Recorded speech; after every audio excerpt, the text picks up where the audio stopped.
നമസ്കാരം, ഞാൻ Dayson Joseph. Welcome to another video. നിങ്ങൾ പല ഇടങ്ങളിൽ പല സ്ഥാപനങ്ങളിലൊക്കെ പണം നിക്ഷേപിച്ചിട്ടുള്ള ആൾക്കാരാണ്. നിങ്ങളിപ്പോൾ ചെയ്യേണ്ടത് ഇതാണ്.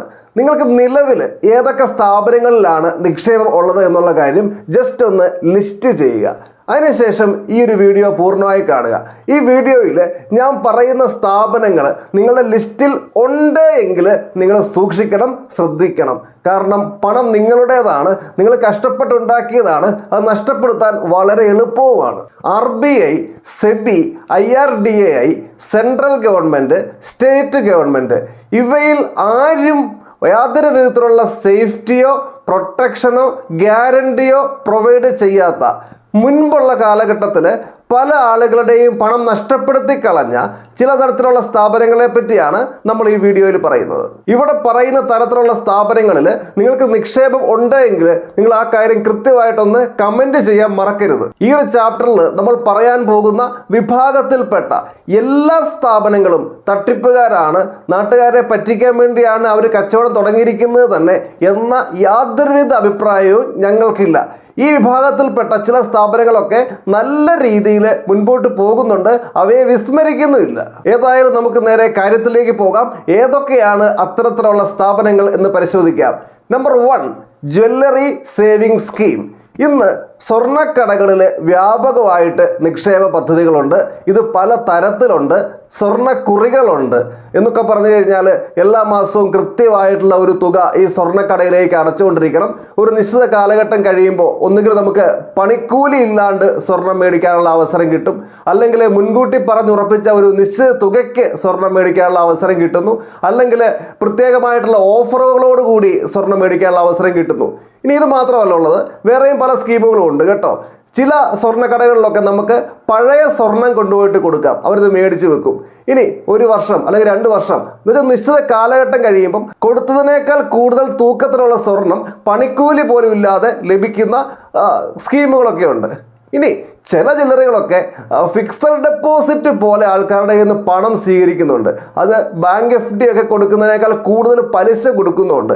ഇത്തരത്തിലുള്ള ഒരുപാട് സ്കീമുകൾ ഇന്ന് പല സ്വർണ്ണക്കടകളിലും കാണാൻ വേണ്ടി സാധിക്കുന്നുണ്ട്. ഇവിടത്തേക്ക് പ്രശ്നം എന്താണെന്ന് വെച്ച് കഴിഞ്ഞാൽ, ജ്വല്ലറി പൂട്ടിപ്പോയി കഴിഞ്ഞാൽ അല്ലെങ്കിൽ ജ്വല്ലറിയുടെ ഉടമ പാപ്പരായി പോയി കഴിഞ്ഞാൽ തീർന്നു, നിക്ഷേപകർ പെരുവഴിയിലായി.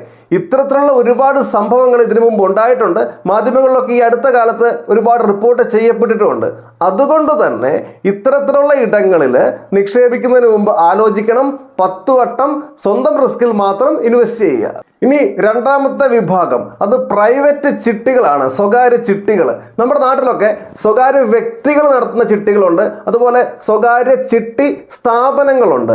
ഈ ചിട്ടികൾ പൊട്ടി നാട്ടുകാരുടെ കാശ് പോയ സംഭവങ്ങളൊക്കെ ഒരുപാടുണ്ട് നമ്മുടെ നാട്ടിൽ. ഇത്രയും സ്വകാര്യ ചിട്ടികളിൽ പലതിനും കൃത്യമായിട്ടുള്ള രജിസ്ട്രേഷൻ പോലും ഉണ്ടാകാറില്ല എന്നുള്ളതാണ്. വർഷങ്ങളായിട്ട് നല്ല രീതിയിൽ പ്രവർത്തിക്കുന്ന, റെപ്യൂട്ടേഷനുള്ള, ജനങ്ങൾക്ക് വളരെ സഹായകമായിട്ടുള്ള ചില സ്വകാര്യ ചിട്ടി കമ്പനികൾ നമ്മുടെ നാട്ടിലുണ്ട്. അവരുടെ കാര്യം വിസ്മരിക്കുന്നില്ല, അവരെ കുറച്ച് കാണിക്കുന്നതിന് വേണ്ടി അല്ല ഇത് പറഞ്ഞത്. നിങ്ങളൊരു സ്വകാര്യ ചിട്ടിയിൽ ചേരുന്നുണ്ടെങ്കിൽ പ്രത്യേകം ശ്രദ്ധിക്കുക, എല്ലാ വശങ്ങളും കൃത്യമായിട്ട് മനസ്സിലാക്കുക, അതിനുശേഷം മാത്രം അതിലോട്ടൊക്കെ എടുത്തു ചാടുക. ഇനി 3ാമത്തെ വിഭാഗമാണ് പ്രൈവറ്റ് ഫിനാൻഷ്യൽ ഇൻസ്റ്റിറ്റ്യൂഷൻസ്. നാട്ടിലൊക്കെ പൊതുവെ ഇത്തരം സ്ഥാപനങ്ങളെ ബ്ലേഡ് കമ്പനികൾ എന്നൊക്കെ വിളിക്കാറുണ്ട്. ഇവർ നിക്ഷേപങ്ങൾ സ്വീകരിക്കാറുണ്ട്. 15% ഇവർ നിക്ഷേപത്തിന് നൽകുന്ന പലിശ. ഇവരിൽ ബഹുഭൂരിപക്ഷവും അൺറെഗുലേറ്റഡ് ലെൻഡേഴ്സ് ആണ്. യാതൊരുവിധ രജിസ്ട്രേഷനോ കാര്യങ്ങളോ ഒന്നുമില്ലാതെ പ്രവർത്തിക്കുന്നവർ. കൂടുതൽ പലിശ കിട്ടുമെന്ന് മോഹിച്ച് കഷ്ടപ്പെട്ടുണ്ടാക്കിയ പണം ഇവിടെയൊക്കെ കൊണ്ടിടുമ്പോൾ പ്രത്യേകം ശ്രദ്ധിക്കണം. 4ാമത്തെ സംഗതി കോപ്പറേറ്റീവ് ബാങ്ക് ആണ്. ശരിക്കും ഇത് ബാങ്കൊന്നും അല്ല, പക്ഷെ നാട്ടുകാർക്കിടയിൽ ഇത് സർവീസ് സഹകരണ ബാങ്കുകൾ എന്നൊക്കെയാണ് അറിയപ്പെടുന്നത്. ഇത് ശരിക്ക് പ്രാഥമിക സഹകരണ സംഘങ്ങളാണ്. ഇംഗ്ലീഷിൽ ഇവയെ പ്രൈമറി കോപ്പറേറ്റീവ് ക്രെഡിറ്റ് സൊസൈറ്റികൾ എന്നാണ് പറയുക. ഒരു ബാങ്കിലുള്ള എല്ലാ സംവിധാനങ്ങളും ഇവിടെ ഉണ്ട്. Savings bank account, fixed deposit, ലോണുകൾ, ചിട്ടി പോലുള്ള സംവിധാനം, ഇവയൊക്കെ ഇത്തരം സ്ഥാപനങ്ങളിലുണ്ട്. ഒരു കാലത്ത് കേരളത്തിന്റെ സമ്പദ് വ്യവസ്ഥയുടെ നെടും തൂണായി നിന്ന ഒരു സംഗതിയാണ് ഈ കോപ്പറേറ്റീവ് മേഖല എന്ന കാര്യം മറക്കുന്നില്ല. എന്നാൽ ഈ അടുത്ത കാലത്തായിട്ട് ഒരുപാട് നിക്ഷേപകരെ പെരുവഴിയിലാക്കിയ ഇത്തരത്തിലുള്ള ഒരുപാട് സഹകരണ ബാങ്കുകൾ ഉണ്ട് എന്നുള്ള കാര്യവും നമുക്ക് മറക്കാൻ വേണ്ടി പറ്റില്ല. ഇനി അഞ്ചാമത്തെ സംഗതിയാണ് മൾട്ടി സ്റ്റേറ്റ് കോഓപ്പറേറ്റീവ് സൊസൈറ്റി. കേന്ദ്ര സഹകരണ നിയമത്തിന്റെ കീഴിലാണ് ഇത്തരം സ്ഥാപനങ്ങൾ രജിസ്റ്റർ ചെയ്യപ്പെട്ടിരിക്കുന്നത്. ഇപ്പൊ നമ്മുടെ നാട്ടിലൊക്കെ ഈ വിഭാഗത്തിൽപ്പെട്ട ഒരുപാട് സ്ഥാപനങ്ങൾ വേര് പിടിച്ചു കഴിഞ്ഞു. നിക്ഷേപങ്ങൾക്ക് ഇവരും വളരെ ഉയർന്ന പലിശയാണ് കൊടുക്കുന്നത്. ഇവരുടെ ഏജന്റുമാരെല്ലായിടത്തും ഉണ്ട് നിക്ഷേപങ്ങൾ പരമാവധി പിടിക്കുന്നതിന് വേണ്ടിയിട്ട്. ഇത്തരം സ്ഥാപനങ്ങൾ കേന്ദ്ര ഗവൺമെന്റിൻ്റെതാണ് എന്ന് വരെ തള്ളുന്ന ഏജന്റുമാരെ കാണാൻ പറ്റിയിട്ടുണ്ട്. നമ്മൾ കഴിഞ്ഞ പോയിന്റിൽ പറഞ്ഞ കോഓപ്പറേറ്റീവ് ബാങ്കുകൾ എന്ന വിഭാഗം സംസ്ഥാന സഹകരണ നിയമത്തിന്റെ കീഴിൽ പ്രവർത്തിക്കുന്ന സ്ഥാപനങ്ങളാണ്. ഇതെന്താണ് ഇപ്പൊ പറയുന്ന മൾട്ടി സ്റ്റേറ്റ് കോഓപ്പറേറ്റീവ് സൊസൈറ്റീസ് കേന്ദ്ര സഹകരണ നിയമത്തിന്റെ കീഴിൽ പ്രവർത്തിക്കുന്നു. ഇതാണ് ഇവ തമ്മിലുള്ള പ്രധാനപ്പെട്ട വ്യത്യാസം എന്ന് പറയുന്നത്. ഇനി ആറാമത്തെ സംഗതി നിധി കമ്പനികളാണ്.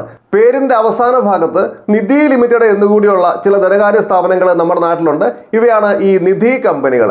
ഇത് ശരിക്കും ഇന്ത്യൻ കമ്പനീസ് ആക്ടിന്റെ കീഴിലാണ് പ്രവർത്തിക്കുന്നതെങ്കിലും റിസർവ് ബാങ്കിന്റെയോ സെബിയുടെയോ ഒന്നും യാതൊരുവിധ നിയന്ത്രണവും ഇത്തരം സ്ഥാപനങ്ങൾക്ക് മേലെ ഇല്ല എന്നുള്ളതാണ്. ഇത്തരം സ്ഥാപനങ്ങളും വളരെ ഉയർന്ന രീതിയിലുള്ള പലിശയാണ് നിക്ഷേപകർക്ക് വാഗ്ദാനം ചെയ്യുന്നത്. അങ്ങനെ ഒരുപാട് നിക്ഷേപങ്ങൾ ഇവർ പിടിക്കുന്നുണ്ട്. നമ്മളിപ്പോൾ ഇവിടെ 6 വിഭാഗത്തിൽപ്പെടുന്ന സ്ഥാപനങ്ങളെ പറ്റി പറഞ്ഞു. ഇത്തരം സ്ഥാപനങ്ങളിലൊക്കെ നിക്ഷേപം ഉള്ളവർ അല്ലെങ്കിൽ ചെയ്യാൻ വേണ്ടി ആഗ്രഹിക്കുന്ന ആൾക്കാർ പ്രത്യേകം ശ്രദ്ധിക്കുക. വിശ്വാസ്യത കൃത്യമായിട്ട് പരിശോധിക്കുക. സ്വന്തം റിസ്കിൽ മാത്രം ഇൻവെസ്റ്റ് ചെയ്യുക. ഇൻവെസ്റ്റ് ചെയ്യാതിരിക്കുന്നതാണ് കൂടുതൽ നല്ലത് എന്ന കാര്യം മറക്കാതിരിക്കുക.